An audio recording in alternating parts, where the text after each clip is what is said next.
बाहर आंगन में झाड़ू घिसने की आवाज प्रेरणा को साफ साफ सुनाई दे रही थी।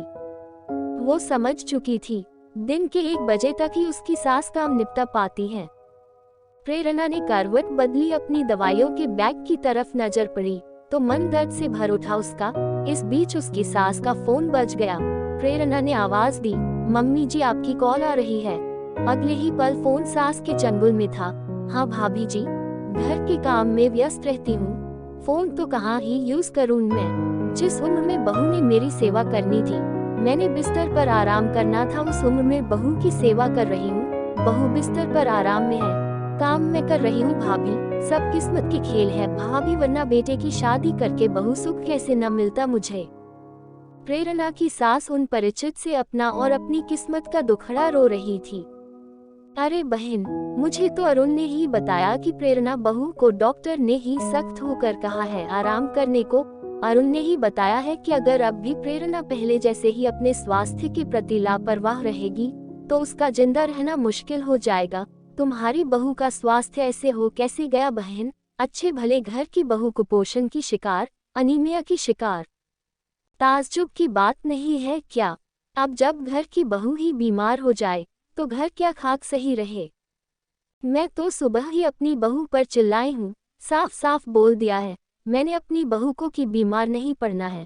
उसके लिए फल फ्रूट्स रमन से बोल बोल कर मंगाती हूँ कि अगर बहू बीमार हो गई तो हमारा बुढ़ापा कौन संभालेगा, बच्चों पर ध्यान कौन देगा, हमारे बेटे के सुख दुख का बेहतर भागीदार कौन होगा अगर उसकी पत्नी ही बीमार होकर बिस्तर पकड़ ले बेवक्त।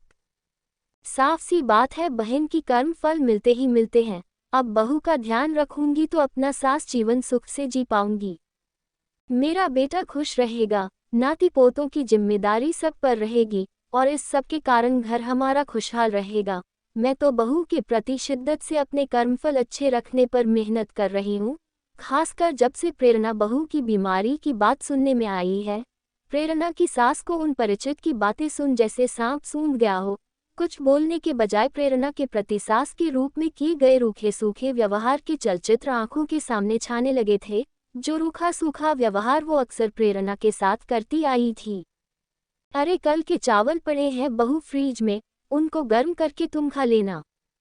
रात की बासी रोटी फेंकना नहीं, तुम खा लेना गर्म करके। कुछ नहीं होता, ये फल अरुण और बच्चे को दे आओ, वो खा लेंगे। अच्छा सुनो, दही तो थोड़ा सा ही है, तुमको नहीं दे पाऊंगी। हाँ, 1 किलो सेब लाई हूँ, मैं तो बीमार हूँ, बुढ़ापे में बीमारी और दर्द के कारण खाने पड़ रहे, वरना तुम्हारी तरह उम्र होती तो बात ही नहीं होती कि फल खाने पड़ते। प्रेरणा की सास को अपने वो सब कर्म याद आ चुके थे, जिसका फल ये हुए कि आज प्रेरणा बहू बिस्तर पर थी। इस रूखे सूखे व्यवहार ने न केवल शरीर खराब किया प्रेरणा का, बल्कि उसका मन जीने तक की ख्वाहिश छोड़ चुका था। सही कहा भाभी आपने, हमारे कर्मफल मिलते ही मिलते हैं। मैंने तो कभी ये सोचा ही नहीं कि जो बहू पूरा घर संभालती है उस बहू का स्वास्थ्य का ध्यान रखा जाना कितना ज्यादा जरूरी है।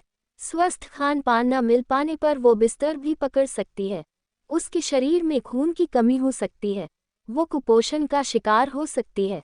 मैंने जरा भी ख्याल नहीं किया इस बारे में। बहू को ससुराल के कायदे नियम गिनाते हम क्यों भूल जाते हैं कि घर को और रिश्तों को संभालती हमारी बहू को अच्छा खान पान मिले, अच्छा स्वास्थ्य मिले। अचानक प्रेरणा की सास को फोन में आवाज सुनाई दी, क्या हुआ बहन, बात करोगी या चुप ही रहोगी? वो भाभी जी आपने कहा न कर्मफल, तो बस वही सोचने लगी थी।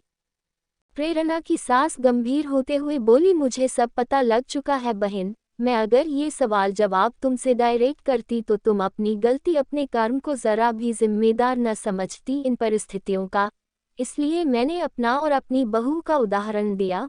अब भी समय है कर्म फल में सुधार का बहन, बहू संभलेगी तो देखना घर भी संभलेगा और तुम्हारा कर्म फल भी तुमको अच्छा मिलेगा। ध्यान रखो अपनी बहू का। मैं फोन रखती हूँ, कुछ दिन बाद आऊंगी तुम्हारे पास बहू का हाल चाल पूछने, अपना भी ख्याल रखना बहन। प्रेरणा की सास ने उन परिचित के एक एक शब्दों की गांठ बांध ली थी। मन ही मन और अपने कर्म फल बेहतर करने की दिशा में बहू के स्वास्थ्य का अच्छे से ध्यान रखना शुरू कर दिया। माँ और सास की बदलती छवि में अरुण और प्रेरणा अपार सुख महसूस कर रहे थे। अरुण ने माँ को देख मन ही मन सोचा, देर आए दुरुस्त आए, देखना माँ, अच्छे कर्म का अच्छा ही परिणाम होगा जल्द ही।